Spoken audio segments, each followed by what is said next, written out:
Hello, I'm Jennifer Shepler, and welcome back to my channel, Food for Life, where the food isn't just for the belly. And to remind you that I'm not perfect, I'm not a professional, I am a person that's decided to go on YouTube, share some stories, and hope that I can change your perspective like mine was changed in my life. And so here we practice grace and forgiveness, especially when I may fumble because I'm new at this. So it's great to have you here and make a comment if you would like to hear about another topic, or if you want to know about something or what your thoughts are. Feel free to leave a comment. So I guess you can consider this video as a part two to my last video where I talked about lying, because I think social media is just about like the news, where you just can't trust it. You really have to be careful. We have technology that is amazing. Like, people can change the way they look, they can change the way the background is on a photo, they can take out objects in a video. I mean, like, all in between. We have all these different things. So now it's becoming harder to prove our stories when we share them online, and it is becoming harder to really see what's truthful. And so I think that is a form of brainwashing, because social media is a very big part of our everyday lives. At least I know some people who can't even live without it.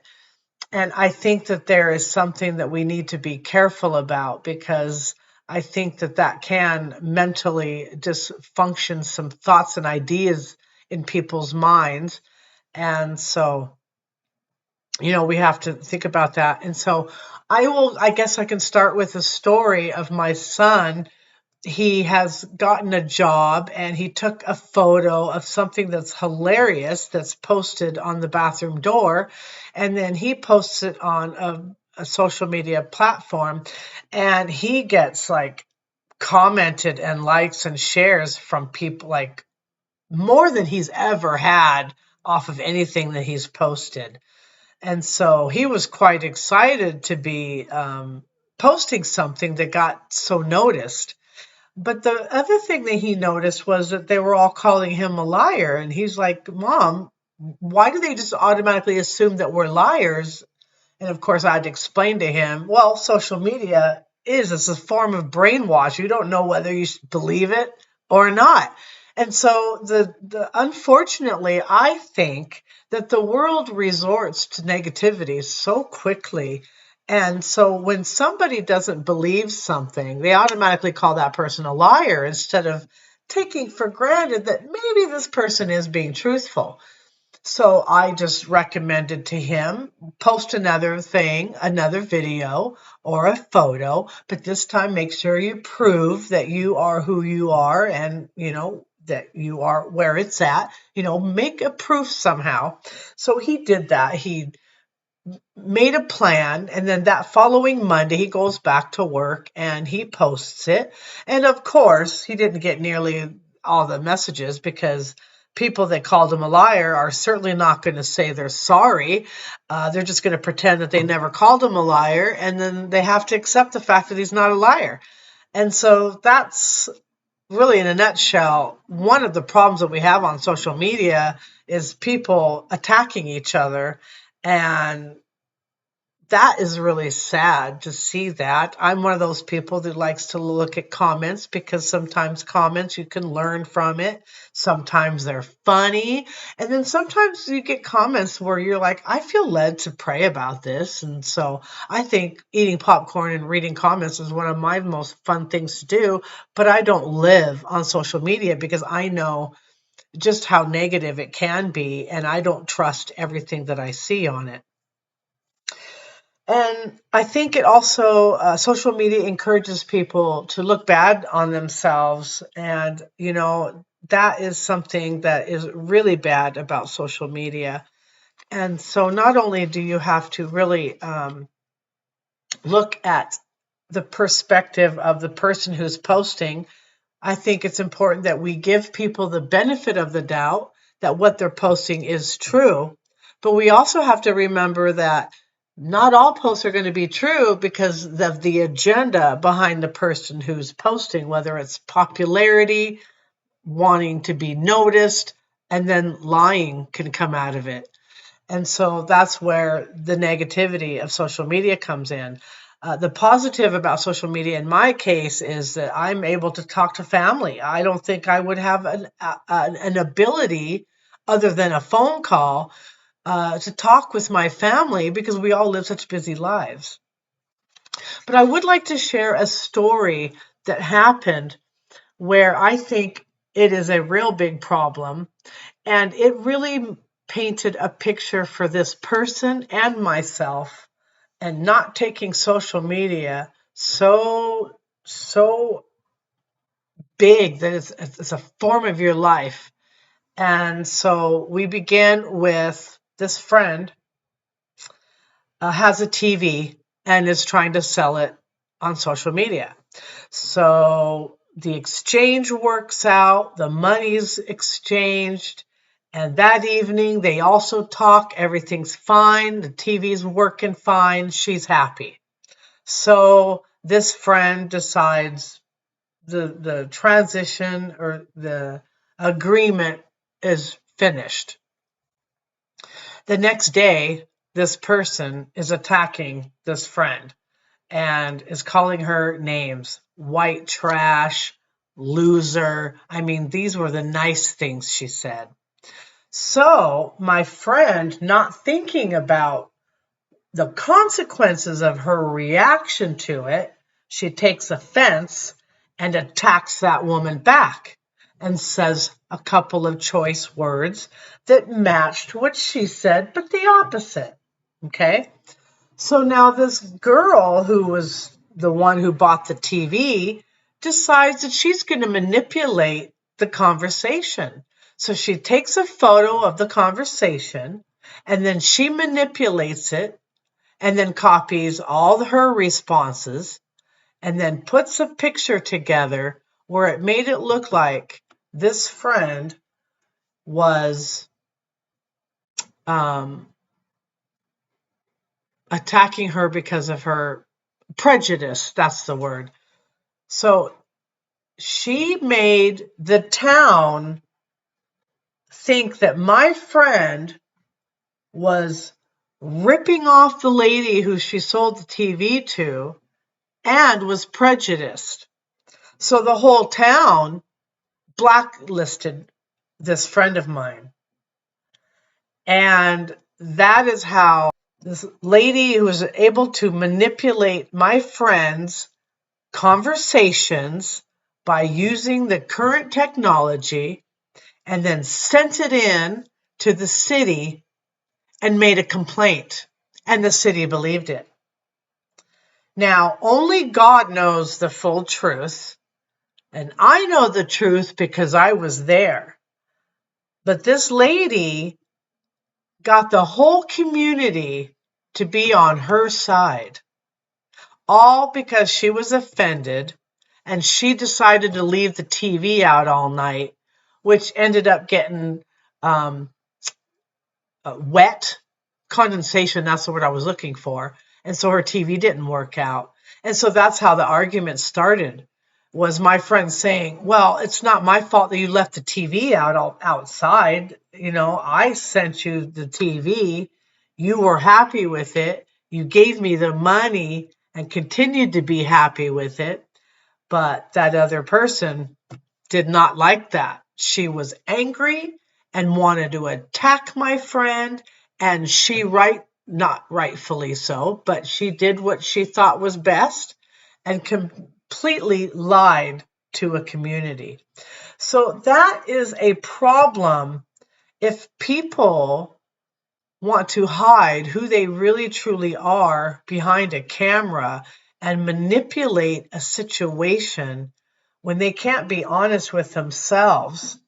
Instead, she wanted her money back for a mistake that she made that my friend was not going to honor because that's just not her fault. So hopefully that story makes some sense to you. And that's where I think the brainwashing can come in. A community believing this lady was being attacked when really it was the lady's entire fault on what happened and the outcome. And so my friend was blacklisted and she ended up having to move out of that town and nobody believed her. And she was devastated. It took her a long time to recuperate from that situation. And even to this day, she is more quiet online and is careful what she says because of an attack like that when everybody else on social media wants to immediately attack people. So we have to be careful with social media. Limit your time on it. Research the videos and the photos before you just assume somebody's being a liar. And if you're walking away from social media feeling defeated, feeling bad about yourself, feeling like you're hopeless, that's when you know it's time to get off of social media because they're brainwashing you. And there's videos out there, like we all know those videos where there are people that are either making recipes or trying to do a craft, and you know that it's not true because some of the stuff that's inside of it is so obvious that it's not part of their video that people call it out. And yet social media is okay with that. They don't care if you lie and post a video about it. They'll let you post it. And unfortunately, not everybody knows if it's true and not everybody cares. So I think it's important for your well-being and your situation to just limit social media as much as possible, especially if you're walking away from it feeling discouraged, feeling like you need to offend yourself, feeling like you want to attack somebody. Those are classic signs that social media probably isn't best for your mental well-being until you figure out some truth about it. I mean, you are far more valuable to God than you will ever be on social media. I don't care how much you want to manipulate, change, or act a certain way to get all these followers. What are the followers going to do for you? You're not getting paid by it unless you're on YouTube. So I'm not sure what the whole hype on being followed is. It's not who you are. Being followed by a million doesn't make you better than somebody else who's only being followed by 50 people. And so remember who you are through Jesus, okay? He's the one you want him to follow you. And he's the one you should follow.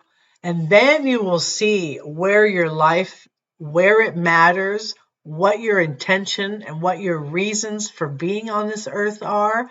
And that's when you will feel alive and noticed, is when Jesus is in your life. So ask him to be in your life and follow him. And really, it's Jesus.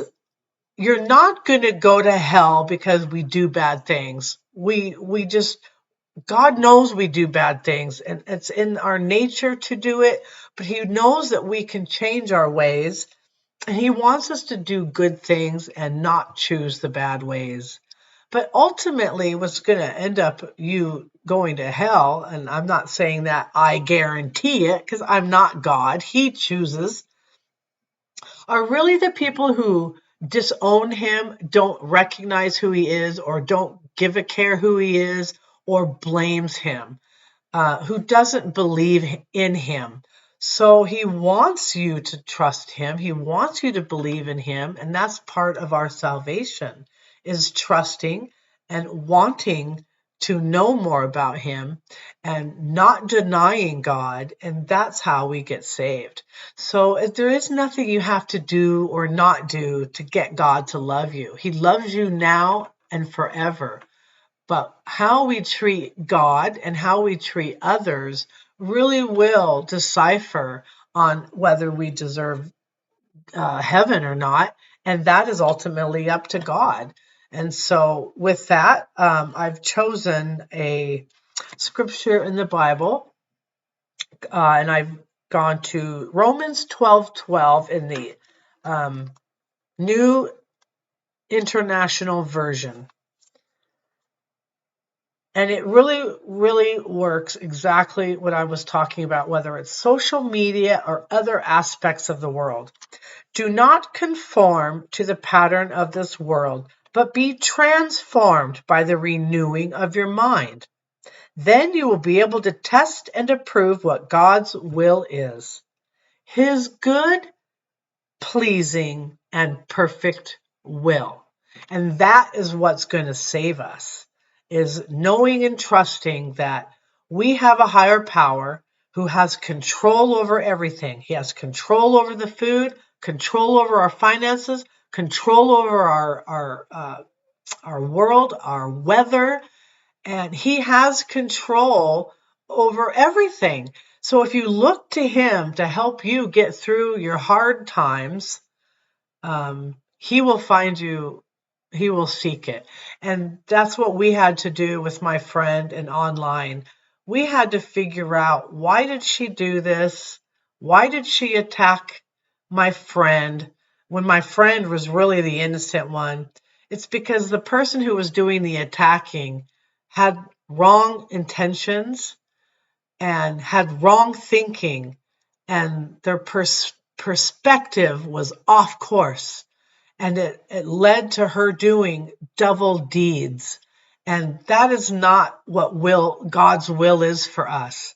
God's will for her is for her to recognize that the gal with the TV, her perspective was wrong, and she could clean that up by going to the city and saying, look, I lied about this girl. She never said any of that. This is what really happened. That is how she could clarify herself and redeem herself. But not everybody is willing to do that. And I think that's part of recovering from mental health, recognizing where we go wrong, admitting to God that we're human and we're sorry, and to please help us be better people. And that's when you will notice the good things that God has for you. So I hope that this was a good indication of social media being just a piece of the brainwashing. There's so many different pieces in the world where there's brainwashing, but I think social media is a big piece of it. And it's important for us to limit what we do and what we're thinking and what we're watching and what we're seeing on social media. And remember to take it with a grain of salt. Assume that what you see may not exactly be the full truth, and don't just assume automatically that people are liars. It's a touchy thing with social media, but it really depends on how you feel within you when you're done on social media, whether it's a good thing or a bad thing. Okay, so the motivational draw comes to Psalm 107:1. Give thanks to the Lord, for He is good. His love endures forever. And it's true, it does endure forever. He loved me from the very beginning when I was just a little girl going through abuse, to loving me with the choices I've made in life. And now that I'm following God and His will, He is blessing me far beyond that I could ever explain. And it just truly tells you that He does love us no matter what. Just please recognize who the one that's giving you the blessings. That's all He wants. May you be blessed, and may you find some truth in your life, and may your social media be more positive than negative. And hopefully you will be back on the next episode. So make sure you click like and subscribe, and comment below if you have another topic you'd like to discuss. Thanks for coming, and have a great day.